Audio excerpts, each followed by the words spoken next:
magbigay lang ng konting salita.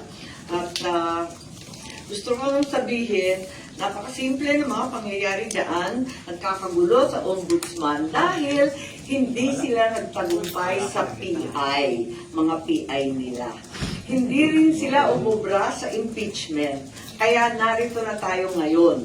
Ipipilit nila na si Boying maging ombudsman para ipakulong si VP Inday Sara bago mag-2027 at hindi lang si Inday Sara, kundi lahat ng mga Duterte, kaalyado ng mga Duterte, baka pati ako.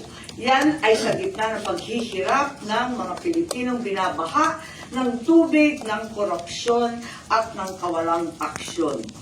Tinutukan ko ang Plan A nila na People's Initiative Chacha.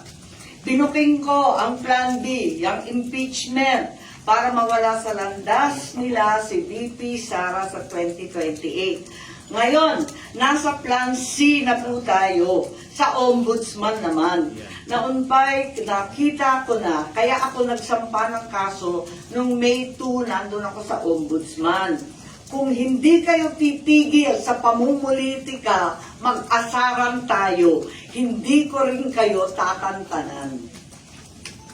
Para kayong mga kabayong na katapalodo sa 2028, 2026 pa lang ngayon. Napapabayaan nyo ang bayan sa kakaisip ng ambisyon at paraan paano nyo bubulahin ang mga nakaharang sa mga maiitim ninyong plano.